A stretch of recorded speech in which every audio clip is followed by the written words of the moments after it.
Welcome to DJisbaws gaming channel and welcome back to another video, guys. Today I wanted to talk about something different. Today I wanted to talk about Battlefield 1, and in this video I kind of want to show off some of the things I've seen in the beta and talk about them as well. Now, the first thing I of course noticed, or everyone noticed, was the graphics. Even the cinematic part showed that off pretty well, and I think the game, it looks pretty good. It's just Frostbite 2, so it's hard to hesitate. It's just the aesthetic of it that I have my doubts for, because maybe it's just that particular map that they were playing, but it seemed very grey filtered. Like, I thought BF4 was kind of grey, but it's more beige-ish.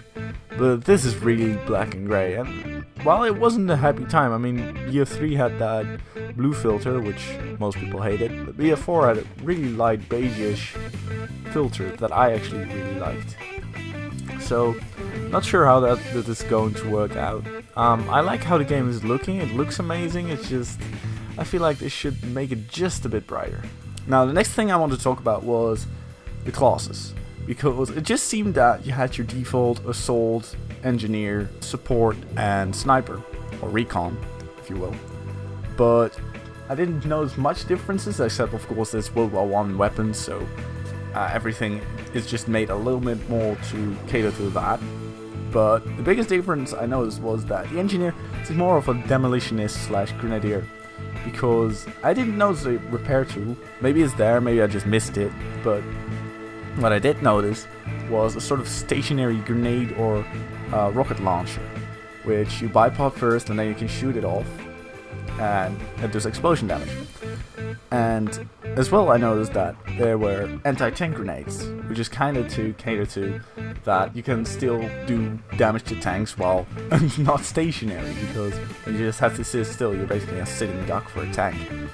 So it seems for that to balance it out, and it's kind of interesting. I really would like to see what they do with that in the full game. The next thing I want to discuss, a small thing, is the bayonet, which you can put on rifles.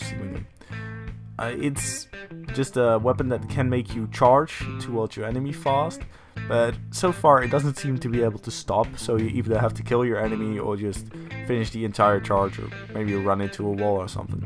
And then you get a couple of milliseconds, or actually like half a second of sort of stun, where you can't really shoot or do anything else, which seems fair so far. Like, you're risking your life for that one melee kill.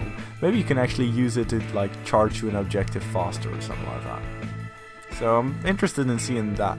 Now, another thing I wanted to mention was the fumaroles, because they seem really big. I already thought they were pretty big in Battlefield 4, but this just seems almost obnoxiously big. I'm not sure if I like that or not. I don't think so. I think it's better if they keep the fumaroles a bit smaller, because if a weapon covers up more than half your screen, it gets a bit annoying.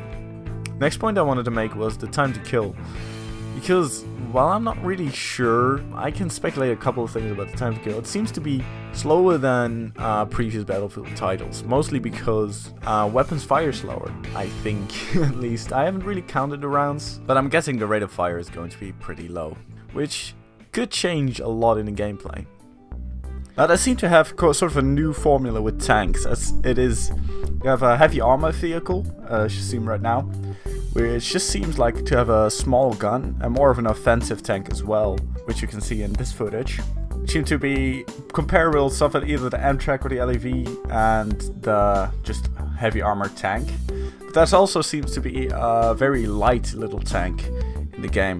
I would imagine it goes a bit like heavy tank with a lot of armor and less firepower, tank with a lot of firepower but medium armor, and a small tank that is more focused on speed. Now, the next thing I wanted to mention was absolutely awesome, of course. The Zeppelins are amazing. They look so cool. I mean, especially the fact that not only can you just sit in a Zeppelin and rain down from above, but it seems to be not too hard to destroy it. Like, every game the Zeppelin got destroyed.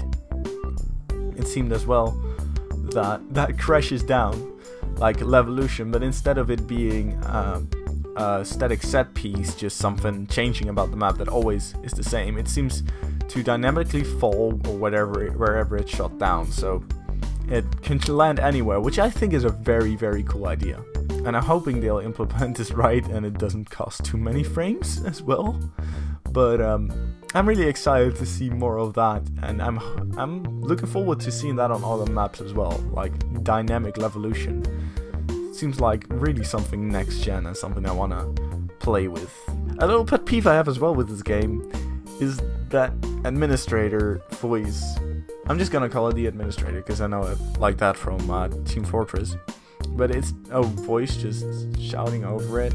I don't know how I feel about that yet. It just feels a bit weird. Like in Battlefield 4 and of course 3 and Bad Company and all this stuff, you had a voice yelling through your comms because in those games you had communications. In this you don't, so they had to think of something. You know, I don't really mind the callouts, like it's not Alpha, Bravo, and Delta and all that stuff anymore. It's different. But I don't know if I agree with that voice. I don't know if I want to listen to that voice. So, DJisbaws, get on that. Get a different voice out. My friend also mentioned it sounded a bit like a MOBA voice, which is not fitting in a shooter experience. So, I'm hoping they change that up a little bit. Maybe it's just a placeholder for now. I don't know.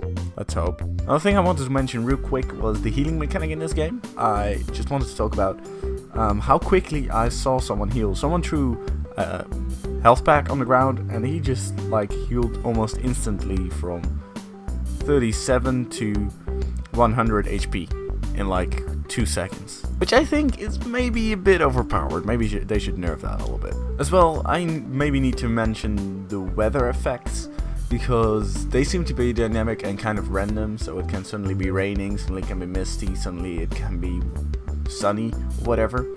So yeah, I know it's like they talk about it like it's the newest biggest thing, but to me it's just like, yeah, it's pretty cool, but I don't know how I feel about it. We'll have to see in the real game how it plays out. Last but not least, I actually wanted to talk a little bit about a beta, because they announced the beta and it was actually announced somewhere before the stream. I'm not sure when exactly they announced it, but I've signed up for it, hoping to get into it.